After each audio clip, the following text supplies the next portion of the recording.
Extrinsic को हम intrinsic से ही बनाते हैं। जो बाह्य अर्धचालक होते हैं उन्हें निज अर्धचालकों से ही बनाया जाता है। उनमें हमको डोपिंग करनी पड़ती है और तब हम निज अर्धचालकों को बाह्य अर्धचालकों में कन्वर्ट कर लेते हैं। वो सारी चीज़ें आपने देखी। और बाह्य अर्धचालकों में डोपिंग करके हमने जो एक प्रकार का सेमीकंडक्टर बनाया, आपने देखा हुआ था कि जो बाह्य अर्धचालक होते हैं वो दो प्रकार के होंगे। एक होगा जिसको हम बोलेंगे एन टाइप अर्धचालक और एक होगा जिसको हम बोला करेंगे पी टाइप अर्धचालक। ठीक है, तो बाह्य अर्धचालकों में भी दो टाइप हमको मिले। सबसे पहले मैं आपको फिर से एक बार याद दिला दूं कि अगर मैं केवल अर्धचालकों की बात करता हूं तो दो प्रकार के अर्धचालक मिलते हैं, एक निज अथवा शुद्ध अर्धचालक, एक बाह्य अथवा अशुद्ध अर्धचालक। उसमें भी अगर मैं बाह्य अर्धचालक की बात करूंगा तो वो भी दो प्रकार के हैं, एन टाइप और पी टाइप, जिनमें से एन टाइप की स्टडी हम लोग कर चुके हैं।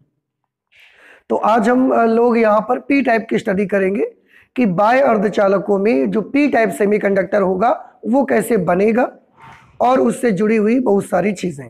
ठीक है, तो यहाँ पर हमारी हेडिंग पहले से ही पड़ी हुई है, पी टाइप सेमीकंडक्टर, जिसे आप हिंदी में पी टाइप अर्धचालक बोलते हैं। और याद रहे सभी बच्चों को कि ये पी टाइप अर्धचालक जो है वो आपके बाह्य अर्धचालक का एक टाइप है। बाह्य अर्धचालक का पहला टाइप एन टाइप सेमीकंडक्टर था और बाह्य अर्धचालक का दूसरा जो टाइप है वो पी टाइप सेमीकंडक्टर है। आपने देखा था एन टाइप सेमीकंडक्टर को कैसे बनाया था हमने। हाँ, वेरी गुड। निज अर्धचालकों अथवा शुद्ध अर्धचालकों में हमें किसी पंच संयोजी तत्व, किसी पेंटावैलेंट इंप्योरिटी की डोपिंग करानी पड़ती है, तब जाके हम एन टाइप सेमीकंडक्टर बना सकते हैं। इसी तरह से अगर आपको पी टाइप सेमीकंडक्टर बनाना है तो आपको निज अथवा शुद्ध अर्धचालकों में किसी त्रिसंयोजी तत्व, देखिए शुद्ध सिलिकॉन और जर्मेनियम जो होते हैं इनकी संयोजकता कितनी होती है, 4। इनकी बाहरी कक्षा में 4 इलेक्ट्रॉन है ना, तो ये टेट्रावैलेंट एटम्स होते हैं। लेकिन अगर हम इनको एक्सट्रिंसिक बनाना चाहते हैं तो या तो हम इनमें पंच संयोजी तत्वों को मिलाना चाहिए और या तो हमें त्रिसंयोजी तत्वों को मिलाना चाहिए। पंच संयोजी तत्व मिलाने से, पेंटावैलेंट इंप्योरिटी मिलाने से एन टाइप सेमीकंडक्टर बना था। और अगर हम इसमें त्रिसंयोजी तत्व, जिसे हम ट्राईवैलेंट इंप्योरिटी कहते हैं, अगर इसको हम मिलाएंगे तो ये पी टाइप सेमीकंडक्टर हम बना सकते हैं। वही हमने लिखा यहाँ पर कि पी टाइप अर्धचालक को बनाने के लिए निज अथवा शुद्ध अर्धचालक, अगर आप पी टाइप सेमीकंडक्टर को बनाना चाहते हैं तो आपको निज अथवा शुद्ध, जिसे आप इंट्रिंसिक सेमीकंडक्टर बोलते हैं, में किसी त्रिसंयोजी तत्व ट्राईवैलेंट एलिमेंट। अब त्रिसंयोजी तत्व के कुछ एग्जांपल आपको दिए गए, जैसे एल्यूमिनियम होता है Al, gallium Ga, indium In, ये सब त्रिसंयोजी तत्व आपके हैं। और भी हो सकते हैं कि डोपिंग की जाती है। तो आपको ये चीज याद भी आ गई होगी कि जब आपने एन टाइप सेमीकंडक्टर बनाया था तो उसमें निज अर्धचालकों में पंच संयोजी तत्व की डोपिंग की थी। और जब आप पी टाइप अर्धचालक बनाएंगे तो आपको याद रखना है कि इसमें किसी त्रिसंयोजी तत्व, सिलिकॉन की संयोजकता से एक कम संयोजकता वाला एलिमेंट की हम डोपिंग करते हैं। डोपिंग करने का मतलब आप जानते हैं, इसलिए हम उसको डिटेल में नहीं जाएंगे। अब अगर हम निज अर्धचालक अथवा शुद्ध अर्धचालक में किसी भी त्रिसंयोजी तत्व को मिलाएंगे तो उसके अंदर में एक्शन क्या होगा, इसको थोड़ा सा समझना है। तो ये हमने एक क्रिस्टल बना के रखा हुआ है। अभी आप देख सकते हैं इसमें जितने भी एटम्स आप देख रहे हैं सारे के सारे 100% एटम आप सिलिकॉन के दिखाई दे रहे हैं। तो अभी फिलहाल ये क्या है बता सकते हैं आप हमको? अभी ये एक निज अर्धचालक है, इंट्रिंसिक सेमीकंडक्टर है, क्योंकि इसमें 100% एटम सेम एलिमेंट, 100% जो एटम्स हैं वो सेम एलिमेंट के हैं, इसलिए ये एक इंट्रिंसिक सेमीकंडक्टर है। लेकिन हमको इसको कैसा बनाना है, पी टाइप। और पी टाइप बनाने के लिए क्या करना रहेगा आपको, इसमें त्रिसंयोजी तत्व मिलाएंगे, एल्यूमिनियम, गैलियम या इंडियम में से कोई एक। हम एल्युमिनियम को यहाँ पर ले लेते हैं कि अगर हम एल्युमिनियम को मिलाएंगे तो किस तरीके का एक्शन होगा, उसके अंदर इसको हमको देखना है। जब आप इसमें एल्युमिनियम की डोपिंग करेंगे तो जिस तरीके से एन टाइप सेमीकंडक्टर में हमने आपको बताया था कि अगर आप पंच संयोजी तत्व को मिलाएंगे जैसे फास्फोरस, तो वो पंच संयोजी तत्व जाएगा इसके अंदर और यहां जाके उसके लैटिस में कहीं पर फंसेगा नहीं। क्या करेगा, सिलिकॉन के एक एटम को रिप्लेस कर देगा हटा के और अपना उसकी जगह पर बैठ जाएगा। यही एक्शन जब आप त्रिसंयोजी तत्व मिलाते हैं उस समय का होता है। तो त्रिसंयोजी तत्व में हमने एल्यूमिनियम मिलाया, अगर एल्यूमिनियम मिलाया तो वो जाके यहाँ कहीं लैटिस में जाके फंस जाएगा या इसके एटम को रिप्लेस करके अपना बैठ जाएगा। इसके किसी एक एटम को रिप्लेस करेगा और अपना उसकी जगह ले लेगा। तो ये पूरा सिलिकॉन एटम उसने यहाँ से हटा दिया। अब सिलिकॉन का पूरा एटम हटा दिया ना, तो सिलिकॉन अपने पॉजिटिव और नेगेटिव सारे चार्ज लेके यहाँ से चला गया। अब इसकी जगह पर कौन आ जाएगा, इसकी जगह पर ये एल्यूमिनियम आ जाएगा। एल्यूमिनियम के पास उसकी आउटर मोस्ट सेल में कितने इलेक्ट्रॉन्स होते हैं, 3 इलेक्ट्रॉन होते हैं, क्योंकि ये त्रिसंयोजी तत्व है। अगर 3 इलेक्ट्रॉन होंगे तो वो 3 इलेक्ट्रॉन क्या करेंगे, आंसर है एल्यूमिनियम के आसपास जो ये 4 सिलिकॉन परमाणु है, कौन कौन से देखना, ये एल्यूमिनियम है और इसके आसपास 4 सिलिकॉन परमाणु दिखेंगे आपको, 1 2 3 और 4। ये वाला थोड़ा दूर पड़ता है इससे। तो ये जो 4 जिनके साथ ये कोवैलेंट बॉन्डिंग करता है, एल्यूमिनियम के पास 3 इलेक्ट्रॉन है आउटर मोस्ट सेल में, उसमें क्या करेगी कि जो 3 इलेक्ट्रॉन होंगे वो अपने आसपास उपस्थित 4 सिलिकॉन परमाणुओं में से किसी एक परमाणु के साथ, किसी 3 परमाणुओं के साथ में सहसंयोजक बंध बना लेगा। जैसे एल्यूमिनियम के 3 इलेक्ट्रॉन है, इस वाले सिलिकॉन एटम के 1 इलेक्ट्रॉन से इसके 1 इलेक्ट्रॉन ने कोवैलेंट बॉन्ड बना लिया, इस सिलिकॉन एटम के 1 इलेक्ट्रॉन से इसके 1 इलेक्ट्रॉन ने कोवैलेंट बॉन्ड बना लिया, इस सिलिकॉन का जो एटम है इसके 1 इलेक्ट्रॉन से एल्यूमिनियम के 1 इलेक्ट्रॉन ने कोवैलेंट बॉन्ड बना लिया। लेकिन अब प्रॉब्लम ये रही कि क्योंकि एल्यूमिनियम के पास 3 इलेक्ट्रॉन था, अब इससे ज्यादा इलेक्ट्रॉन नहीं है इसके पास, तो ये वाली जगह क्या रह गई, ये वाली जगह खाली रह गई। और अगर ये वाली जगह खाली रह गई तो इस खाली जगह का नाम क्या, कोटर। ये यहां वाली जगह पर जगह खाली रह गई, कोई इलेक्ट्रॉन नहीं आया जो इससे कोवैलेंट बॉन्डिंग करेगा, जो पेयरिंग करेगा, सहसंयोजक बंध बनाएगा।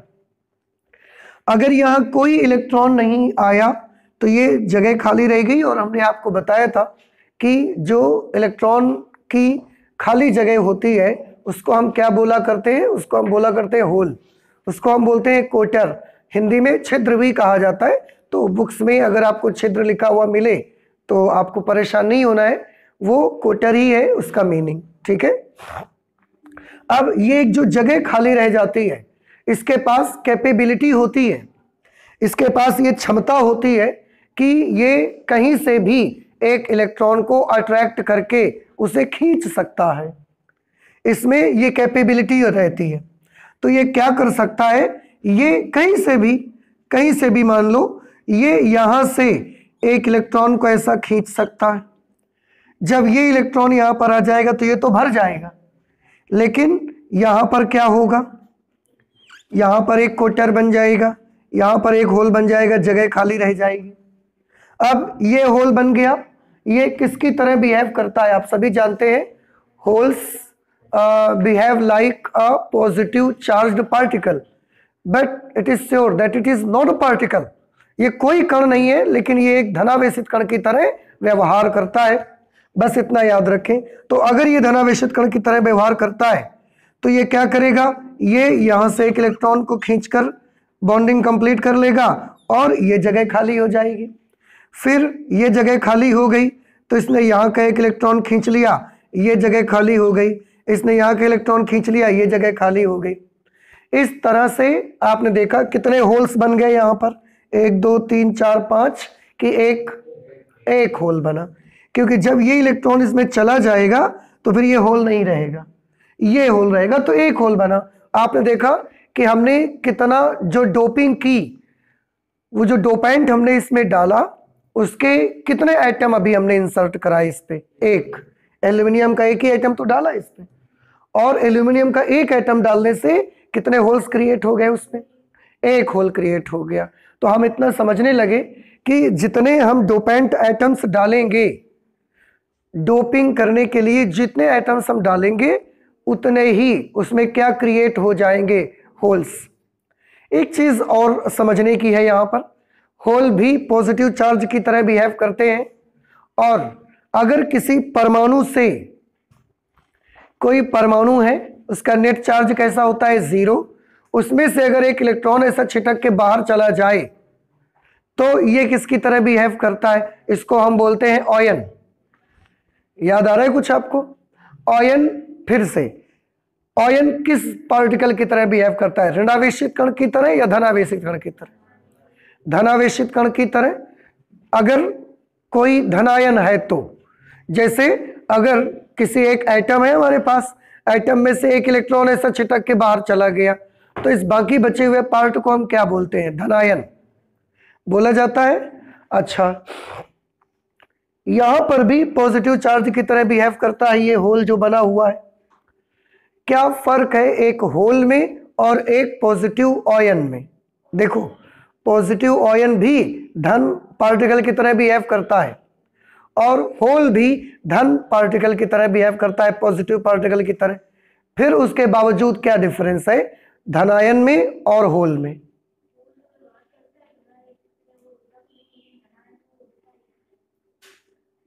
लेकिन ऐसा नहीं है। पॉजिटिव आयन और होल्स में क्या डिफरेंस है? सोचो और बताओ हमें। पॉजिटिव चार्ज गति नहीं कर सकता, इलेक्ट्रॉन लेगा तो उसकी भी गति दिखा सकते हैं हम। तो पॉजिटिव चार्ज है, ये बगल वाले से एक इलेक्ट्रॉन ले लेगा, बगल में पॉजिटिव बन जाएगा, कर सकता है। देखिए, हम आपको बताते हैं, थोड़ा इस बात को गौर से समझिएगा। होल और आयन में क्या फर्क है? आयन तब बनता है जब किसी परमाणु से एक इलेक्ट्रॉन टूट कर ऐसा अलग होता है, तो ये बचा हुआ पार्ट क्या बन जाता है? धनायन बन जाता है। लेकिन गौर से देखिए और सोचिए कि क्या यहां पर कहीं से इलेक्ट्रॉन टूट के अलग हुआ था क्या? यहां तो जैसे एल्युमिनियम का एटम यहां पर हमने बैठाया, एल्युमिनियम का एटम डाला, बिना किसी परमाणु से इलेक्ट्रॉन अलग हुए एक पॉजिटिव चार्ज क्रिएट हो गया। सोचिए, जब एल्युमिनियम आपने यहां बिठाया था, उस वक्त ये होल कैसे बना था?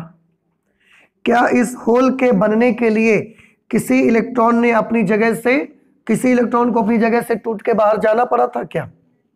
नहीं जाना पड़ा था। और बिना इलेक्ट्रॉन के टूटकर बाहर जाए ये पॉजिटिव चार्ज क्रिएट हो गया, इसलिए इसका नाम हमने क्या रखा है? होल। तो होल और पॉजिटिव आयन में ये एक डिफरेंस है। पॉजिटिव आयन कैसे बनता है बताइए? उसके लिए परमाणु से एक इलेक्ट्रॉन को टूटकर हटना पड़ता है अपनी जगह से, लेकिन होल के लिए किसी इलेक्ट्रॉन को परमाणु से टूटकर हटना जरूरी है क्या? उसके लिए तो कोई इलेक्ट्रॉन हटा नहीं था, बस एक ट्राईवैलेंट इंप्योरिटी मिलाओ एटम, वो इसकी जगह हटा, इसको हटा करके अपना बैठ जाएगा और एक जगह खाली हो जाएगी। उसके लिए किसी भी इलेक्ट्रॉन को अपनी जगह से टूटना नहीं पड़ा था। तो अब आपको फर्क समझ में आ गया, धनायन और होल में क्या डिफरेंस होता है। क्या होगा बताइए? अब तो समझ आ गया होगा। धनायन कैसे बनता है? जब किसी परमाणु से एक इलेक्ट्रॉन ऐसा टूट कर अलग हो जाता है तो वो चीज क्या बन जाती है। लेकिन यहां जो पॉजिटिव चार्ज ये बना, क्या इसके लिए कोई इलेक्ट्रॉन यहां से टूट के ऐसा बाहर गया? लेकिन ये तो पॉजिटिव चार्ज की तरह बिहेव करने लगा, इसलिए धनायन और होल्स, छिद्र, दोनों में डिफरेंस रहेगा। बात समझ में आ गई? नहीं आई सबको? क्लियर? ओके। तो इस तरह से इसमें एक होल क्रिएट हो गया। तो आप कितने होल्स क्रिएट होते हैं? हमने एक डोपेंट एटम इसमें मिलाया है, हम एक मिला दें, 1000, 10,000, 1 लाख, 1 करोड़ अगर मिला दें, अगर 1 करोड़ ऐसे एटम मिला देंगे अपद्रव्य के इम्प्योरिटी के डोपिंग कर देंगे तो कितने होल्स क्रिएट हो जाएंगे? 1,00,000 क्रिएट हो जाएंगे, 1 करोड़ क्रिएट हो जाएंगे, जितने आप मिला देंगे। तो इससे हमको क्या पता चलता है कि number of dopant atoms is equal to number of holes. Holes का नंबर किसके इक्वल रहता है?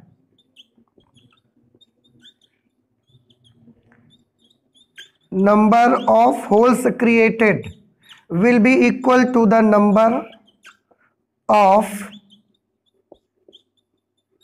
dopant atom।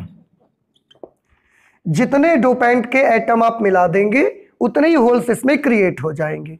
अब एक चीज और देखिए, एक और बड़ी मजेदार चीज है यहां पर, आप उसको भी थोड़ा सा गौर करके देखिए। जब एल्युमिनियम का एटम यहां पर आया, एल्युमिनियम की हमने डोपिंग की, ये डोपेंट आया यहां पर। अब इसने क्या किया? इसने सिलिकॉन एटम को एक इलेक्ट्रॉन दिया या इसने सिलिकॉन एटम से इलेक्ट्रॉन लिया? बताइए क्या किया इसने? फिर से सोचिए, सिलिकॉन एटम की बाहरी कक्षा में कितने इलेक्ट्रॉन होते हैं? 4। एल्यूमिनियम की बाहरी कक्षा में कितने हैं? 3। तो जब इसने ये यहां पर बैठा तो एक तरफ की जगह खाली रही कि नहीं रही? क्लियर? इसने यहां से इलेक्ट्रॉन खींच लिया। तो अब मुझे बताइए, एल्यूमिनियम एटम या जो डोप आपने मिलाया है, डोपेंट एटम, ये जो एल्यूमिनियम है, इसने एक इलेक्ट्रॉन, जब ये आया तो इसने एक इलेक्ट्रॉन सिलिकॉन को दिया कि लो तुम एक इलेक्ट्रॉन ले लो, या और उल्टा उसी का एक इलेक्ट्रॉन खींच लिया? उल्टा उसी का एक इलेक्ट्रॉन खींच लिया उसने। यहां की जगह खाली रह गई कि नहीं रह गई? तो उसने यहां से सिलिकॉन का क्या कर लिया? एक इलेक्ट्रॉन खींच लिया। तो ये इलेक्ट्रॉन्स को, ये इलेक्ट्रॉन सिलिकॉन को देता है या सिलिकॉन से इलेक्ट्रॉन लेता है? देता है। सिलिकॉन से इलेक्ट्रॉन लेता है। और लेने वाले को क्या बोलते हैं? ग्राही। इसलिए यहां पर डोपेंट एटम जो एल्यूमिनियम है, ये किसकी तरह काम करेगा? ग्राही परमाणु कहा जाएगा। तो इस केस में ये जो डोपेंट एटम आपने मिलाया यहां पर, ये जो भी मिलाओगे, एल्यूमिनियम होगा तो एल्यूमिनियम, इंडियम होगा तो इंडियम, गैलियम होगा तो गैलियम, इसको क्या बोला जाएगा? इसको बोलेंगे ग्राही परमाणु। और ग्राही को अंग्रेजी में क्या कहते हैं? एक्सेप्टर।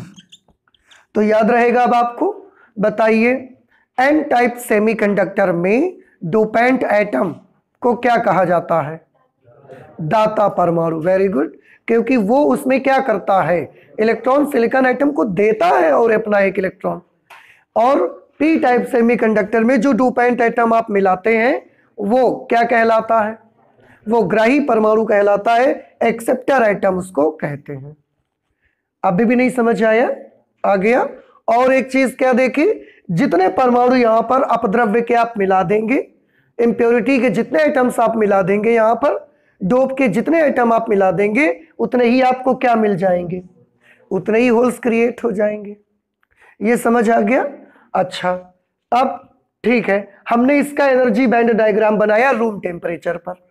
आप सभी को शुद्ध जर्मेनियम और सिलिकॉन का energy band diagram eight 0 kelvin temperature सबको पता है। 0 केल्विन टेम्परेचर का हमने डायग्राम नहीं बनाया। क्यों? क्योंकि 0 केल्विन टेम्परेचर पर शुद्ध जर्मेनियम अथवा सिलिकॉन क्रिस्टल किस तरीके से बिहेव करते हैं, कुछ अलग की भांति। इसका मतलब उनके वैलेंस बैंड में तो इलेक्ट्रॉन्स रहते हैं, लेकिन कंडक्शन बैंड में एक भी इलेक्ट्रॉन नहीं रहता। बात समझ आ गई? तो हमने एनर्जी बैंड डायग्राम दिखाया एट रूम टेम्परेचर, और वो भी किसका? पी टाइप सेमीकंडक्टर का। लास्ट क्लास में आपने energy band diagram eight 0 kelvin और एट रूम टेम्परेचर देखे हैं एन टाइप सेमीकंडक्टर के। तो रूम टेम्परेचर पर नहीं बना रहा हूं मैं, क्योंकि रूम टेम्परेचर पर वही बनेगा जो निज अर्धचालक के लिए बनता है। रूम टेम्परेचर पर पी टाइप अर्धचालक का देखिए। पी टाइप अर्धचालक के रूम टेम्परेचर में क्या होगा? रूम टेम्परेचर पर ये क्या है आप सभी जानते हैं, वैलेंस बैंड है, और आपको मालूम है 4n एनर्जी स्टेट्स यहां पर होते हैं, और ये कंडक्शन बैंड है, 4n एनर्जी स्टेट्स यहां पर होते हैं। ठीक है? क्या होता है कि यहां पर इलेक्ट्रॉन भी रहते हैं वैलेंस बैंड में। ऐसा नहीं कि वैलेंस बैंड में कोई इलेक्ट्रॉन नहीं रहता, इलेक्ट्रॉन भी रहते हैं वैलेंस बैंड में। और कुछ जगहों से जो इलेक्ट्रॉन निकलकर कंडक्शन बैंड में पहुंच गए हैं, क्योंकि रूम टेम्परेचर अप्रॉक्सीमेटली 300 केल्विन के आसपास होता है, तो इतने हाई टेम्परेचर पर कुछ इलेक्ट्रॉन वैलेंस बैंड को छोड़कर कंडक्शन बैंड में जा चुके हैं। उनकी जगहों पर क्या बन चुके हैं? होल्स क्रिएट हो चुके हैं। लेकिन होल्स, ये इलेक्ट्रॉन्स का नंबर कंडक्शन बैंड में बहुत कम होता है, तो इनकी कंडक्टिविटी ज़्यादा नहीं रहती है। अब जैसे ही हम ये डोपिंग करते हैं, इसमें डोपिंग करने से क्या होता है? डोपिंग करने से एक चीज़ मैं और आपको बताऊं कि ये जो डोपिंग करते हैं, जैसे एल्युमिनियम की आपने की, तो ये जो डोपेंट एटम मिलाते हैं, बाहर से इम्प्योरिटी आप इसमें मिलाते हैं ना, इसका भी अपना एनर्जी लेवल होता है। जैसे शुद्ध जर्मेनियम और सिलिकॉन क्रिस्टल का अपने एनर्जी बैंड्स हैं, उनके अपने एनर्जी लेवल्स हैं। ऐसे ही जो आप ये बाहर से त्रिसंयोजी तत्व मिलाते हैं ना, इसका भी अपना एक एनर्जी लेवल होता है। इसका एनर्जी लेवल क्या होता है? तो आंसर है, इसका जो एनर्जी लेवल होता है वो इसके वैलेंस बैंड वाली एनर्जी लेवल से, सिलिकॉन का जो वैलेंस बैंड का एनर्जी लेवल है उससे थोड़ा हाई रहता है, थोड़ा सा, ज्यादा नहीं, केवल इतना हाई रहता है, बस इतना सा। और ये लगभग 0.01 इलेक्ट्रॉन वोल्ट ही होता है। ठीक है, तो ये वाला जो एनर्जी लेवल होता है इसको हम बोलते हैं डोनर, नहीं, ये एक्सेप्टर है ना, एक्सेप्टर एनर्जी लेवल, ग्राही का ऊर्जा स्तर है ये, तो इसको हम बोलते हैं एक्सेप्टर एनर्जी लेवल। और एक्सेप्टर यानी कि एल्युमिनियम जो त्रिसंयोजी तत्व है उसका एनर्जी लेवल सिलिकॉन का जो वैलेंस बैंड का एनर्जी लेवल है उसके हाईएस्ट से भी थोड़ा सा केवल ऊपर रहता है। ये जो एल्युमिनियम आपने मिलाया है, और कितना ऊपर रहता है? तो ये लगभग 0.01 इलेक्ट्रॉन वोल्ट के बराबर ऊपर रहता है। बात समझ आ रही है आपको? अच्छा, और अब जैसे ही आपने एल्युमिनियम यहां पर मिलाया तो एक क्या हुआ? होल क्रिएट हुआ क्रिस्टल में। वो होल कहां क्रिएट होगा? तो आंसर है, वो होल इस एनर्जी लेवल का क्रिएट होगा। अब आपने एक एटम मिलाया डोपेंट का, आप देखिए पहले होल्स का नंबर कितना था? 3, अब होल्स का नंबर कितना हो गया? 4। क्या इलेक्ट्रॉन बढ़े कंडक्शन बैंड में? कंडक्शन बैंड में इलेक्ट्रॉनों का नंबर बिना इंक्रीज हुए होल्स का नंबर क्या हो रहा है? होल्स का नंबर बढ़ रहा है। अगर होल्स का नंबर बढ़ रहा है इसका मतलब चार्ज कैरियर्स इंक्रीज हो रहे हैं। होल्स का नंबर बढ़ने लगा तो हम क्या लिख सकते हैं कि पी टाइप अर्धचालक में number of holes are much larger than number of electrons, free electrons. बात समझ आ रही है? आप देखो ना, होल्स का नंबर इलेक्ट्रॉनों की संख्या से कैसा हो गया? बहुत ज्यादा हो रहा है। इसमें फिलहाल जो हमने इससे पहले लिखा, क्या लिखा हुआ है इसमें? जिस पदार्थ की डोपिंग की जाती है, जैसे आपने यहां पर एल्युमिनियम की डोपिंग की है, उस पदार्थ का परमाणु ग्राही परमाणु कहलाता है। उस पदार्थ के परमाणु को क्या बोला जाता है? ग्राही परमाणु बोला जाता है। और पी टाइप अर्धचालक जो ये बना, इसमें किसका नंबर बढ़ रहा है और किसका नहीं बढ़ रहा है? होल्स का नंबर बढ़ रहा है, फ्री इलेक्ट्रॉन्स का नंबर नहीं बढ़ रहा है। बात समझ में आई? अभी तो हमने एक एटम मिला के दिखाया, अगर 1 लाख एटम मिला देंगे तो यहां पर कितने होल्स क्रिएट हो जाएंगे? 1 लाख होल्स क्रिएट हो जाएंगे, और होल्स का नंबर इलेक्ट्रॉन्स के नंबर से बहुत ज्यादा हो जाएगा। तो number of holes will be much larger than number of electrons. और इसी वजह से पी टाइप अर्धचालक में किसका नंबर ज्यादा हुआ? बताइए। होल्स का नंबर ज्यादा हुआ, क्वार्टरों का नंबर ज्यादा हुआ। यही रीजन है कि पी टाइप अर्धचालक में होल्स का नंबर इलेक्ट्रॉन के नंबर से बहुत ज्यादा है। इसलिए जो होल्स होते हैं, जो क्वार्टर होते हैं, क्वार्टरों को पी टाइप अर्धचालक में हमने एक नाम दिया, क्योंकि पी टाइप सेमीकंडक्टर में बहुत संख्या बहुत किसकी होती है? होल्स की। इसलिए इसका एक नाम रखा गया बहुसंख्यक आवेश वाहक, मेजॉरिटी चार्ज कैरियर्स। और पी टाइप सेमीकंडक्टर में फ्री इलेक्ट्रॉन्स का नंबर कैसा होता है? बहुत कम, और कम को एक भाषा में हम अल्प भी बोलते हैं। तो ये इलेक्ट्रॉन एक आवेश वाहक है और अल्प संख्या में है, तो हमने इसका नाम रख दिया अल्पसंख्यक आवेश वाहक, माइनॉरिटी चार्ज कैरियर्स। तो आप सबको ये याद रखना है कि पी टाइप सेमीकंडक्टर में बहुसंख्यक वाहक कौन है बताइए? क्वार्टर या होल्स। और पी टाइप सेमीकंडक्टर में अल्पसंख्यक वाहक कौन है? इलेक्ट्रॉन्स। एन टाइप सेमीकंडक्टर में बहुसंख्यक वाहक इलेक्ट्रॉन और अल्पसंख्यक वाहक, ठीक है। अच्छा, अब अगर होल्स का नंबर बढ़ गया है और इलेक्ट्रॉन्स का नंबर कम हो गया है, तो होल से जो करंट मिल रही होगी वो करंट भी तो इंक्रीज हो जाएगी, और इलेक्ट्रॉनों से मिलने वाली करंट हमको कम मिलेगी। इसलिए IH is larger than IE हमको मिलता है। ये क्या है? क्वार्टरों के द्वारा बनने वाली वैद्युत धारा, और ये क्या है? मुक्त इलेक्ट्रॉनों के द्वारा बनने वाली वैद्युत धारा। कौन से करंट अब पी टाइप सेमीकंडक्टर में ज्यादा मिलेगी? करंट ड्यू टू होल्स आपको ज्यादा मिलेगी और करंट ड्यू टू इलेक्ट्रॉन्स आपको कम मिलेगी, ठीक है।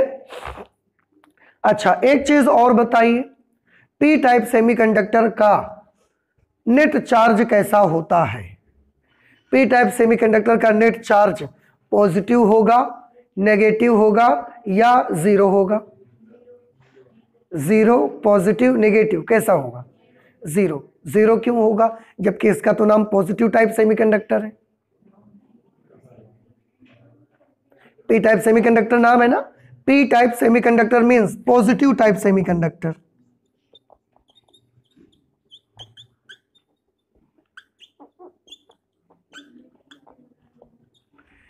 P type semiconductor means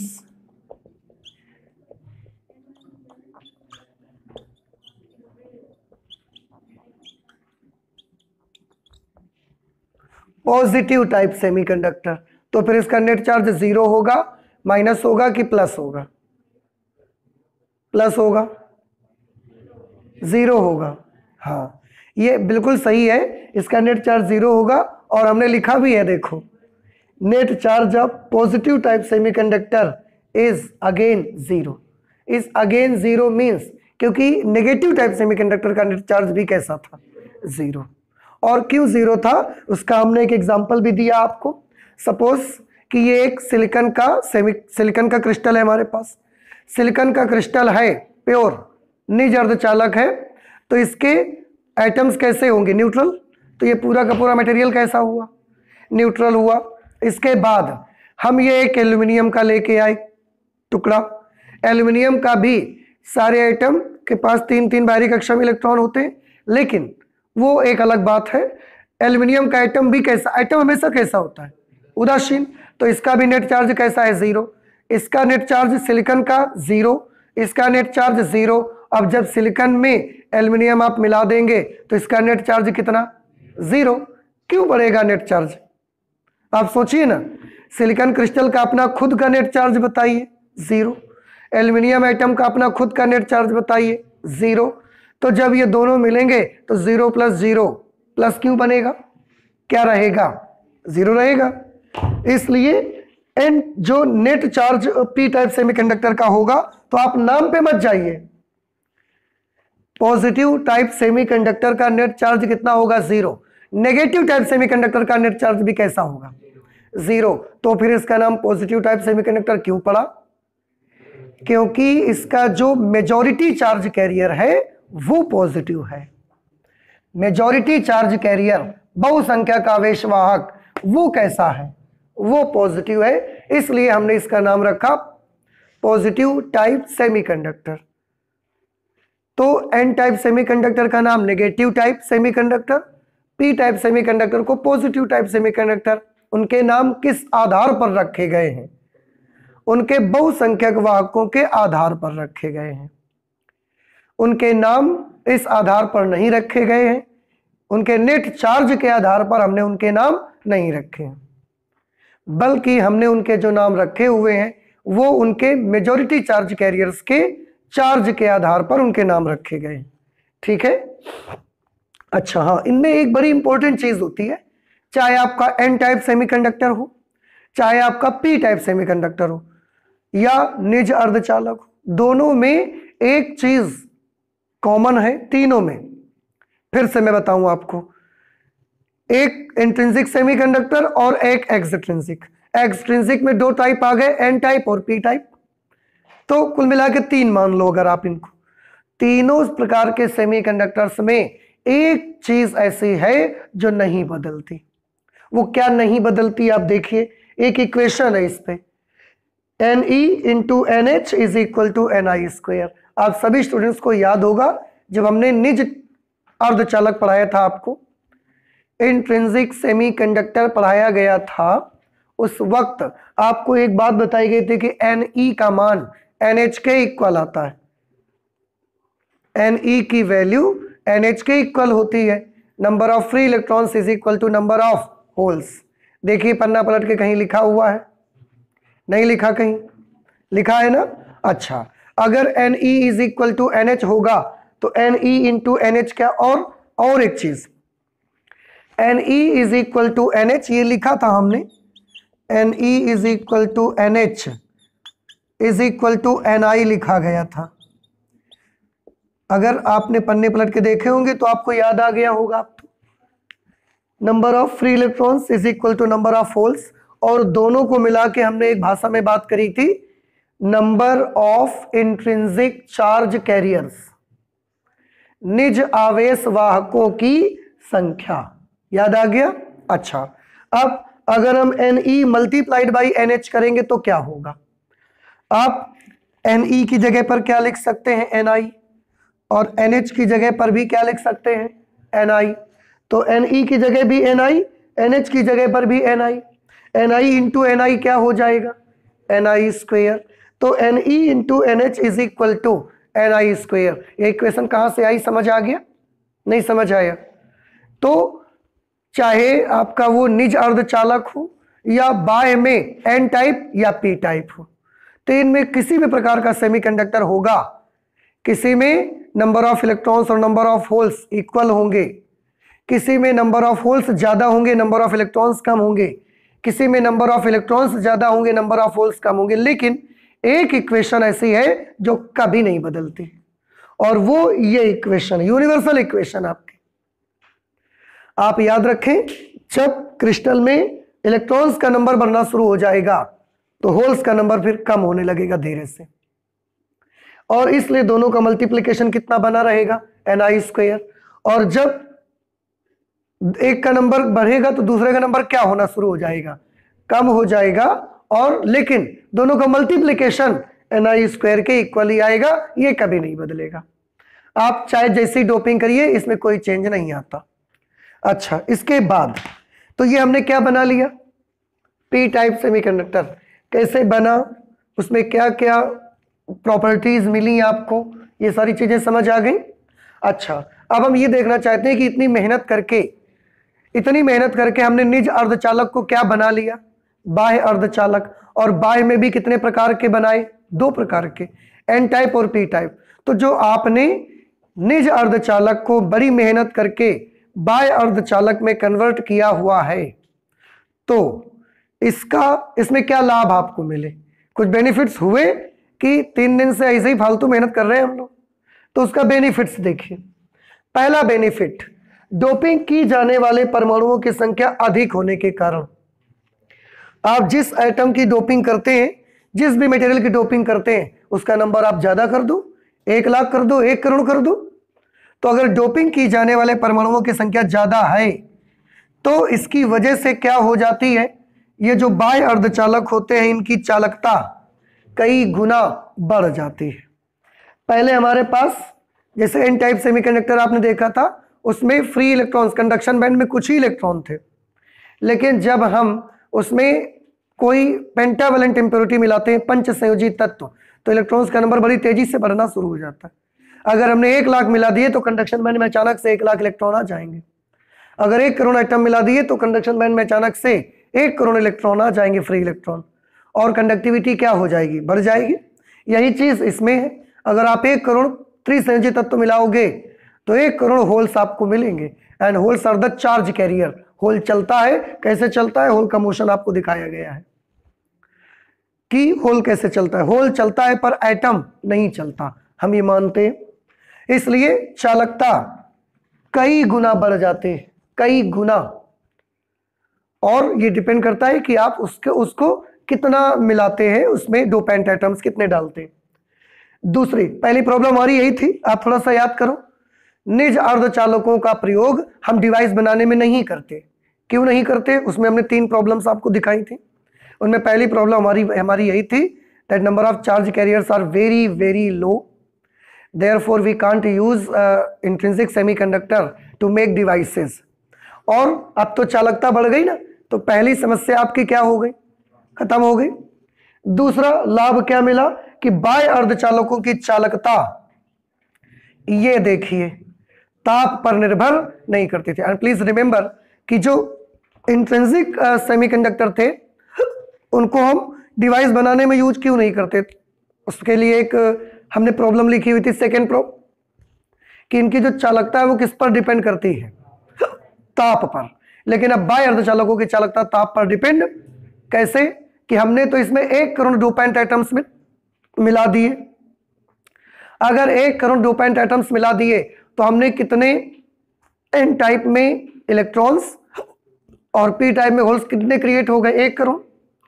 अब अगर एटमॉस्फेयर का थोड़ा बहुत टेम्परेचर 1-2 डिग्री टेम्परेचर अगर ज्यादा या कम होता भी है तो उससे हमको कोई फर्क नहीं पड़ता, क्योंकि हमने इतने ज्यादा नंबर में मिला दिया उसको कि अगर 1-8 डिग्री 1-2 डिग्री 4 डिग्री टेम्परेचर कम या ज्यादा हो भी जाए तो उससे इलेक्ट्रॉन्स के नंबर्स और होल के नंबर्स में कोई इफेक्ट नहीं पड़ता। अदरवाइज मैं आपको बताऊं, पहले क्या होता था, पहले अमेरिका से इंग्लैंड से जो कंप्यूटर बन के आते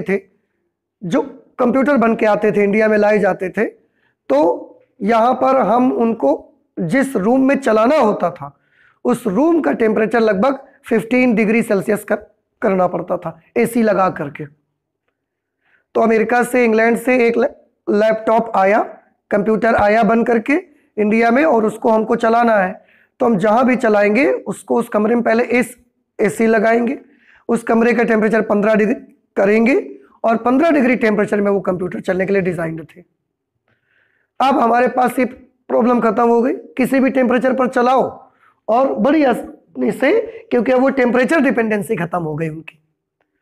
अब हम उनको उनकी चालकता को बढ़ा सकते हैं, हम उनकी चालकता को घटा सकते हैं। कैसे? जितनी चालकता बढ़ानी होगी उतने ज्यादा हम इम्प्योरिटी के एटम्स मिला देंगे उस पर। ये बात समझ आ गई? तो अब गर्मियों में भी कंप्यूटर आपका चलता है और बहुत ज्यादा सर्दी में भी आपका कंप्यूटर चलता है, कोई प्रॉब्लम नहीं होती। क्यों? ये किस वजह से पॉसिबल हो पाया? बाह्य अर्धचालकों के वजह से ही तो पॉसिबल हो पाया, अदरवाइज ये पॉसिबल नहीं होता। तीसरी प्रॉब्लम क्या थी? याद करिए, number of free electrons is equal to the number of holes. लेकिन अभी इन सेमीकंडक्टर्स में आप देख रहे हैं एन टाइप भी आपने बनाया और पी टाइप भी आपने बनाया। एन टाइप में नंबर किसका ज्यादा हो गया था? इलेक्ट्रॉन्स का। और पी टाइप में किसका नंबर ज्यादा हो गया? होल्स का। Now in this case number of electron is not equal to number of holes, और ये चीज हमने क्या कर ली? पॉसिबल कर ली। तो वो जो 3 प्रॉब्लम्स थी वो तीनों खत्म हो गई। और वो प्रॉब्लम तो खत्म हुई, एक और बेनिफिट देखो, ऐसा करने से न सिर्फ हमने वो 3 प्रॉब्लम्स खत्म की, बल्कि हमारे पास तो एक भी सेमीकंडक्टर नहीं था इस काम के लिए, और अब 2 हैं। तो 2 प्रकार के अर्धचालक बनाने संभव है। जो काम डिवाइस बनाने के लिए पहले हम परेशान थे ना कि निज अर्धचालक तो है, शुद्ध है, पर काम नहीं करता है, डिवाइस नहीं बना सकते। पर जब हम अशुद्ध वाला बनाने गए, जब हम बाह्य अर्धचालक बनाने गए, तो न सिर्फ एक मिला, बल्कि एक एडिशनल बेनिफिट हमको ये मिला कि हमको वहां पर 2 मिल गए, और दोनों का यूज करके आप अपने डिवाइसेस बना सकते हैं। समझ में आ गया? So these are some benefits की जो आपने एक्सट्रिंसिक सेमीकंडक्टर बनाया उसमें ये हमको बेनिफिट्स हुए, और आप इन दोनों का प्रयोग करके एन टाइप का और पी टाइप का दोनों का यूज करके आप अपनी डिवाइसेस बना सकते हैं। ठीक है, so now we all are ready to make devices from p type and n type semiconductors, from extrinsic semiconductors. तो नेक्स्ट क्लास में अब हम डिवाइस बनाना सीखेंगे कि इनकी हेल्प से हम कौन कौन से डिवाइस बनाते हैं। मैं आपको एक छोटा सा एग्जांपल देता हूं। इसमें हमको क्या करना रहेगा, इसमें कुछ ऐसा होगा जैसे हमारे पास एक p टाइप है और एक n टाइप सेमीकंडक्टर है, दोनों को हम ऐसा मिला देंगे। ऐसा मिलाने से एक डिवाइस बन गई, और ये डिवाइस इन p टाइप और n टाइप को मिलाने से जो डिवाइसेस बनती है ना, ये बड़ी इंटरेस्टिंग, बड़ी मनोरंजक होती हैं, बड़ी मजेदार डिवाइसेस होती हैं। कैसी मजेदार, इसमें मजेदारी की क्या बात है मैं आपको बताता हूं। देखिए ये ऐसी मजेदार है कि ये हमने p टाइप मिलाया रेड, और येलो हमने मिलाया n टाइप। ठीक है, ध्यान रखना, n टाइप p टाइप। ये ऐसी मजेदार डिवाइस है कि इसको हम सर्किट में लगाएंगे। अगर हम सर्किट में इसको ऐसा लगाएंगे, ऐसे, तो करंट फ्लो होगी। अगर हम ऐसा लगा देंगे करंट फ्लो होना बंद हो जाएगी।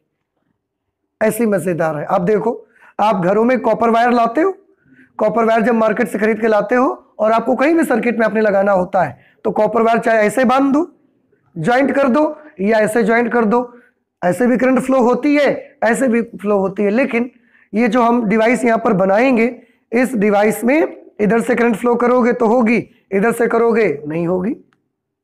ये हम कंट्रोल कर सकते हैं। देखो प्रॉब्लम हमारी थी ना कि पहले टेम्परेचर पर कंट्रोल, अब कंट्रोल किसके हाथ में, हमारे हाथ में। तो ये कंट्रोलिंग पावर जो हमें मिली ना, इस वजह से इसकी डिवाइसेस कैसी होती हैं, बड़ी मजेदार डिवाइस। और देखिए, इसको धूप में रख दो, कंडक्टर बन जाएगा, साइडों में रख दो, छांव में रख दो, इंसुलेटर बन जाएगा। इस तरीके से कि वही चीज है, धूप में रखा करंट को फ्लो करता है बड़ी तेजी से, छांव में रखने से करंट फ्लो नहीं करता। बात समझ आ रही है आपको? तो इतनी मजेदार डिवाइसेस इसकी बनती हैं। तो अब नेक्स्ट क्लास में हम ये पढ़ाई करेंगे कि इससे p और n टाइप से किस तरह के हम लोग डिवाइसेस बना सकते हैं। और सबसे पहले हम डिवाइस बनेंगे pn जंक्शन डायोड। क्या नाम होगा उस डिवाइस का? pn जंक्शन डायोड, हिंदी में pn संधि diode. And you will see कि क्या क्या हम इसकी मदद से कर सकते हैं, कैसे बनाते हैं ये भी आपको बताया जाएगा, लेकिन अब वो नेक्स्ट क्लास पे पढ़ेंगे। ठीक है, तो आज हम अपनी फिजिक्स में इतना ही रखते हैं, आगे और भी पढ़ाई करेंगे बट नेक्स्ट क्लास पे। ठीक है, थैंक यू।